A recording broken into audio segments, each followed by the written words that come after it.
Assalamualaikum warahmatullahi wabarakatuh. Perkenalkan, nama saya Siti Nurani. Di video ini ditunjukkan untuk orang tua di luar sana agar lebih mengawasi anak-anaknya agar tidak terjerumus oleh pornografi dan dampak pornografi itu sendiri. Pornografi itu merupakan bahaya yang laten yang ditakutkan oleh sebagian besar orang tua karena mempengaruhi perkembangan anak-anaknya. Anak-anak sendiri itu rentan menjadi target utama dalam bisnis pornografi.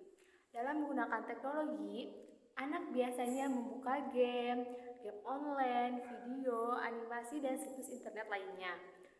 Menggunakan sosial media tersebut kadang tanpa pengawasan dari orang tua. Disadari atau tidak, situs online itu banyak mengandung unsur pornografi.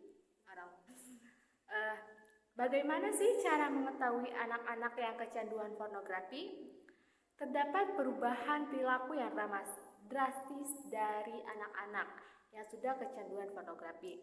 Sering tampak gugup bila ada yang mengajaknya berkomunikasi, senang menyendiri terutama di kamarnya, dan enggan lepas dari gadgetnya. Malas belajar dan bergaul, bahkan tidak bergairah beraktivitas. Mudah marah dan tersinggung karena cemas rahasianya terbongkar. Pikirannya dan konsentrasinya menjadi kacau karena selalu tertarik mencari materi pornografi. Biasanya nilai pelajaran ini menjadi turun, akhirnya menjadi pribadi yang kurang produktif. Orang tua itu mesti berperan lebih aktif dalam menjaga buah hatinya dari bahaya pornografi.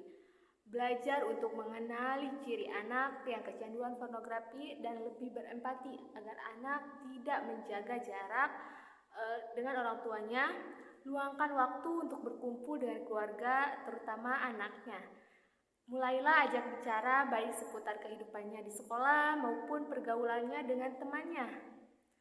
Kita juga bisa membuat anak menjadi sibuk dengan kegiatan yang positif dan yang mereka suka, seperti ajak mereka untuk mengikuti les musik, sekolah, sepak bola, latihan bela diri, atau yang lainnya, sesuai dengan minat dan bakat mereka. Masa ini perkembangan internet yang merambah ke semua lini kehidupan modern. Sayangnya tidak semua memberikan efek positif, di mana salah satu efek negatif perkembangan internet adalah pornografi. Orang tua sebaiknya juga perlu untuk mengenal faktor internal dari anak. Apa yang mendasari mereka untuk mengakses konten pornografi? Menurut Eli Risman, ada istilah blessed, bored, atau bosan, lonely atau kesepian, angry, atau marah, stres, dan tired.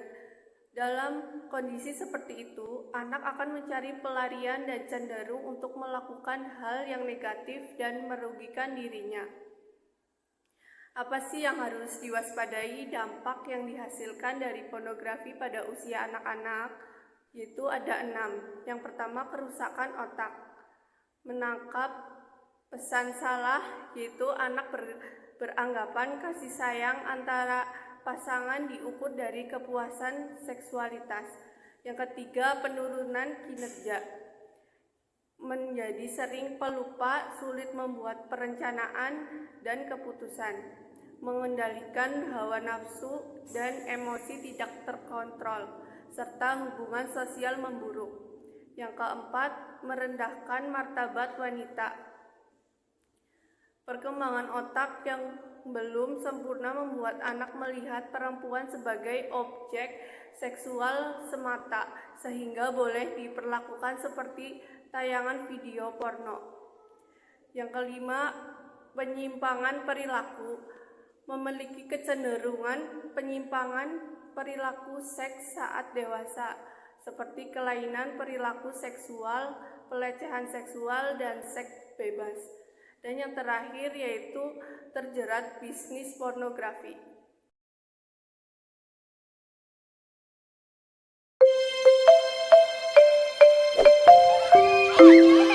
Pernahkah terbayangkan di masa depan nanti, anak-anak ini akan mengisi semua posisi penting lain di negeri ini.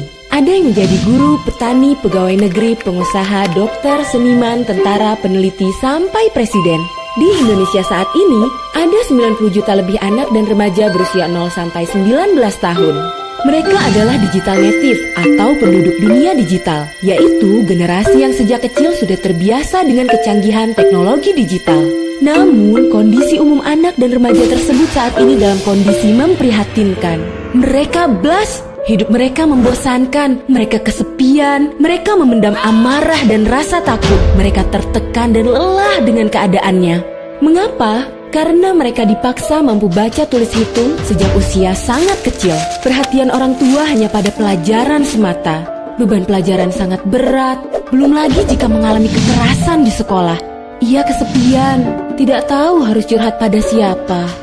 Wajar bila anak merasa stres. Akhirnya, ia mencari kegiatan yang membuatnya senang, dan kebanyakan dari mereka menghabiskan waktu dengan handphonenya. Handphone telah menjadi orang tua pengganti bagi mereka. Rata-rata mereka memakai handphone 9 jam per hari. Melihat isi dunia internet yang baik maupun yang buruk dan tidak terbatas jumlahnya, di antaranya juga ada gambar, tulisan atau video yang sengaja disebarkan oleh pebisnis pornografi.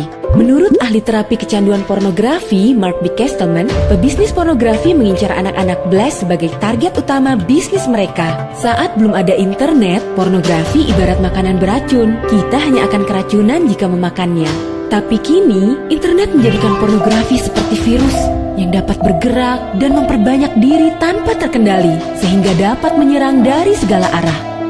Mark benar, terbukti dari penelitian Yayasan Kita dan Buah Hati, pada tahun 2014, 92 dari 100 anak kelas 4, 5, dan 6 SD telah melihat pornografi. Kita mengira anak akan cepat lupa apa yang dilihatnya, padahal otak mereka seperti spons. Mereka mampu mengingat apa yang mereka lihat walaupun hanya sekilas. Sayangnya, bagian otak anak yang mampu membedakan baik dan buruk belum berkembang sempurna. Akibatnya, anak menganggap apa yang dilihatnya sebagai suatu hal yang wajar, tidak tahu mana yang pantas ditiru dan mana yang diabaikan. Maka, ketika melihat pornografi, anak juga akan cenderung meniru. Fungsi pertimbangan yang belum sempurna membuat anak melakukan segala sesuatu berdasarkan keinginan belaka. Inilah sebabnya pornografi internet menjadi jauh lebih bahaya. Sadarkah bahwa anak kita adalah target pebisnis pornografi? Apa kita tahu apa saja yang terjadi dalam hidup anak kita?